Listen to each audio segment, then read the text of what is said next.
Yo le abrí la cabeza a un ciego. No lo hice pensar o reflexionar, ¿eh? Le abrí la cabeza literalmente. Él venía tomado de mi hombro, no calculé que ocupaba un espacio hacia el costado de mi cuerpo y lo hice chocar contra un portón de rejas. 5 puntos en la frente.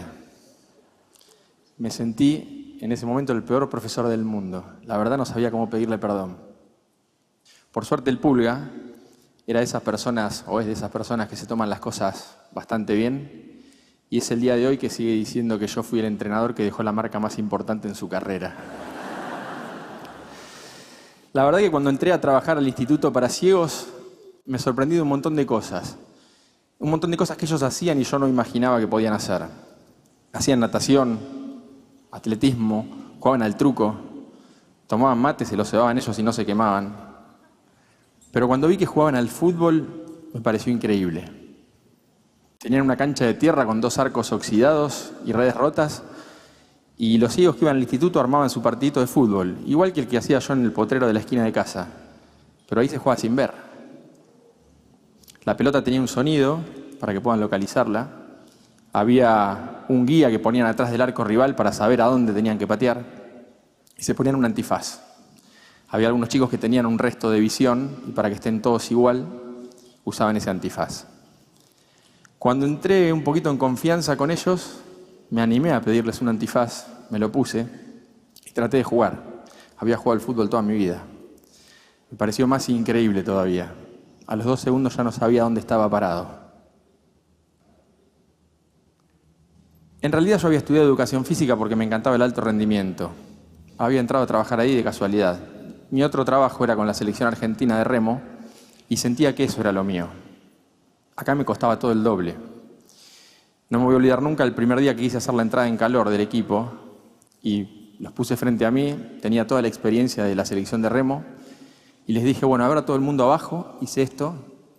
Cuando levanté la vista había 2 sentados, 3 acostados, otros en cuclillas. ¿Cómo hago para hacer lo mismo que estaba haciendo allá, acá? Me costó bastante. Empecé a buscar herramientas, a aprender de ellos, de los profes que ya trabajaban con ellos.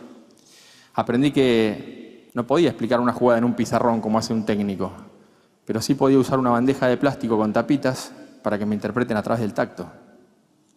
Aprendí que ellos también podían correr en una pista de atletismo si yo corría con ellos tomado de una soguita. Entonces empezamos a buscar voluntarios que nos ayuden a correr con ellos. Y me fue gustando y le fui encontrando el objetivo y el sentido a la actividad. Me costó, al principio era incómodo, pero me propuse superar esa incomodidad. Y llegó un momento que fue, de todos mis trabajos, el que más me apasionó. Creo que fue ahí cuando me pregunté por qué no podíamos ser nosotros también, con los ciegos, un equipo de alto rendimiento. Claro, faltaba la otra parte. Había que ver qué querían ellos, los verdaderos protagonistas de esta historia. No iban a alcanzar ya las 3 horas en la canchita esa de tierra que hacíamos fútbol.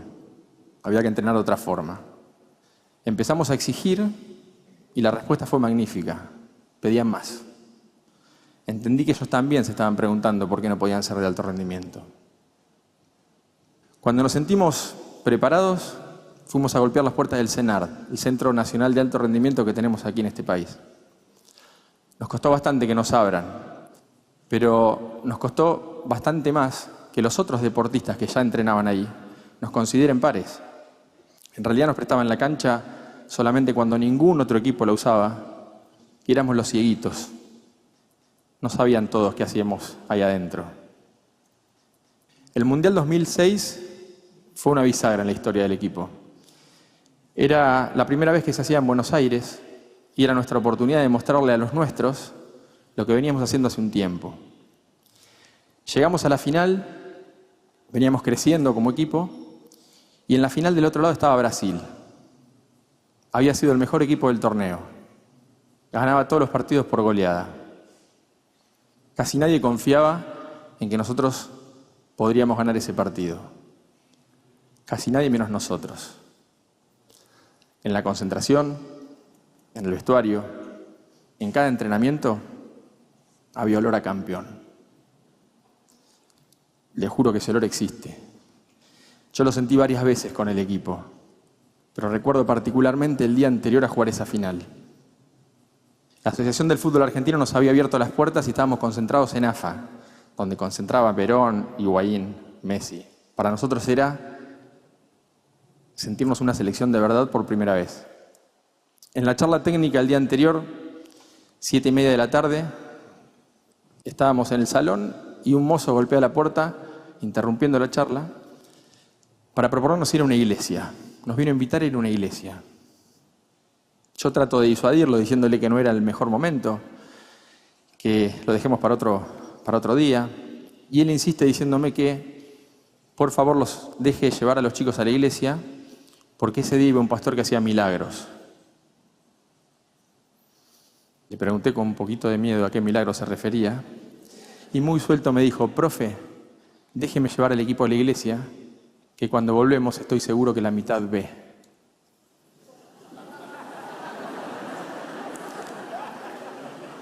Se escuchó alguna carcajada, pero imagínense uno ciego y le estén diciendo eso. Yo no supe qué responderle, me quedé callado, se hizo un silencio un poquito incómodo. Yo no quería hacerlo sentir mal porque él realmente creía que eso podía pasar. Y me sacó de ese apuro uno de los jugadores, que se levantó y muy seguro le dijo: Juan, así se llamaba el mozo, Gonza ya te dijo que no es el mejor momento para ir a la iglesia. Pero déjame aclararte otra cosa. Llegamos a ir a esa iglesia y yo cuando volvemos estoy entre la mitad de los que ve, te recago a trompada porque mañana no puedo jugar el partido.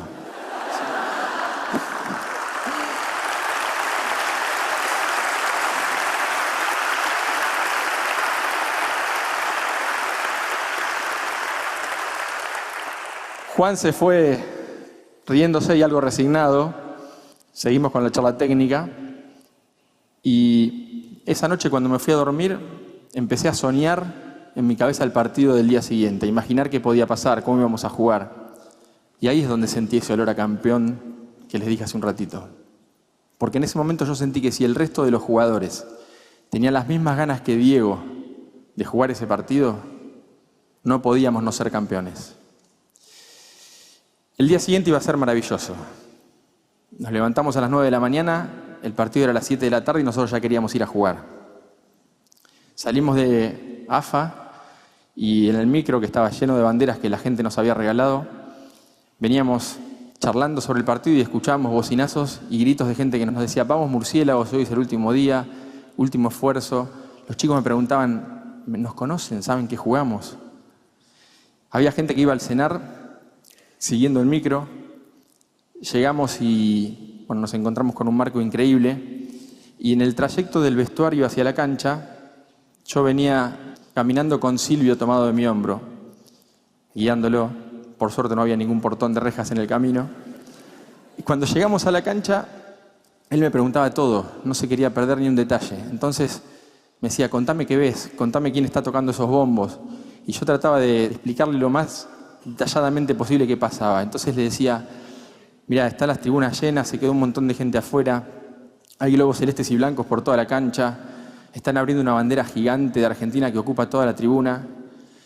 En un momento me interrumpe y me dice: fíjate si ves una bandera que diga San Pedro, la ciudad donde él vive. Empiezo a buscar en la tribuna y por allá arriba veo, chiquitita, blanca y pintada con un aerosol negro, una bandera que decía: Silvio, tu familia y todo San Pedro presentes. Se lo digo y él me dice: ahí está mi vieja, decime por favor dónde está que la quiero saludar. Lo acomodo y con su brazo le indico dónde está la bandera y con sus dos brazos él saluda hacia ese lugar. Se levantan unas 20, 30 personas a ovacionarlo y cuando pasa esto veo cómo se le transforma la cara, cómo se emociona. Obviamente me emocioné yo también, pero a los 2 segundos se me hizo un nudo en la garganta. Fue raro porque sentía la emoción de lo que estaba pasando y la bronca y la angustia de que no pueda él ver todo esto.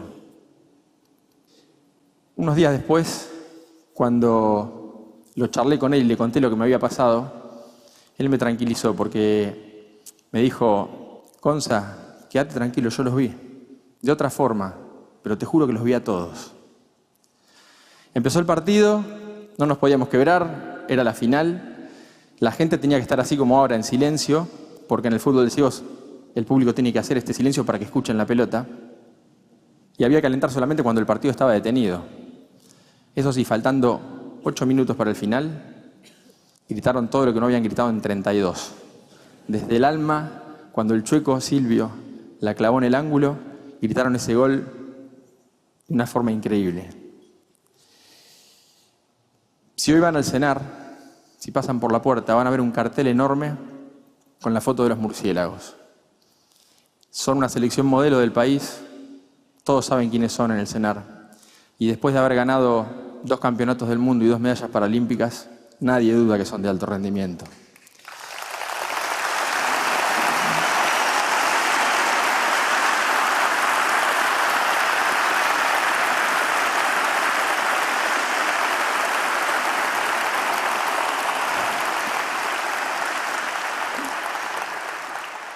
Tuve la suerte de entrenar a este equipo, primero como preparador físico, después como director técnico durante 10 años. La sensación que me llevé o que tengo es que recibí muchísimo más de lo que les di. El año pasado me propusieron entrenar otra selección, la de Power Chair Fútbol. Es una selección argentina de chicos que juegan al fútbol en sillas de ruedas. Son sillas de ruedas motorizadas que manejan con un joystick porque no tienen fuerza en los brazos como para impulsar una silla convencional.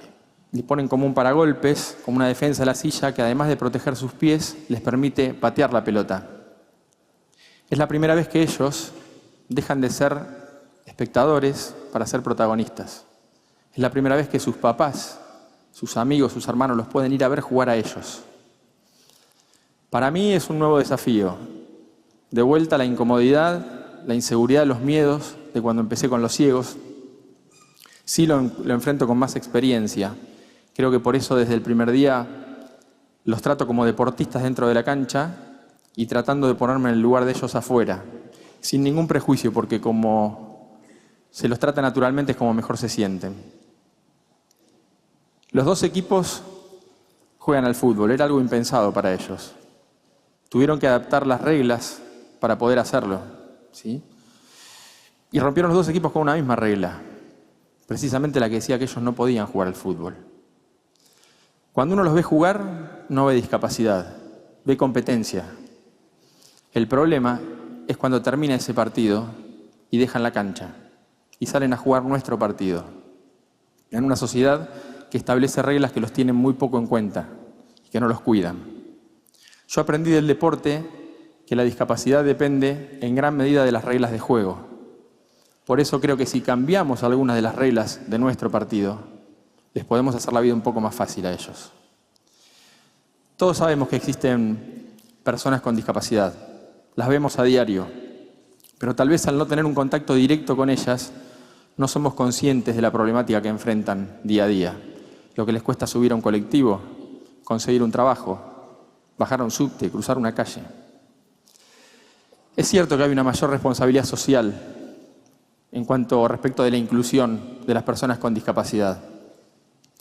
Pero creo que no es suficiente todavía. Creo que el cambio debe ser de cada uno de nosotros. Primero dejando de lado la indiferencia hacia ellos y después respetando las reglas que sí los tienen en cuenta, que son poquitas pero hay. Yo le abrí la cabeza a un ciego, al Pulga. Les puedo asegurar que estos 2 equipos también me la abrieron a mí, porque me enseñaron sobre todo cómo hay que salir a jugar cada partido en este hermoso campeonato que es la vida. Gracias.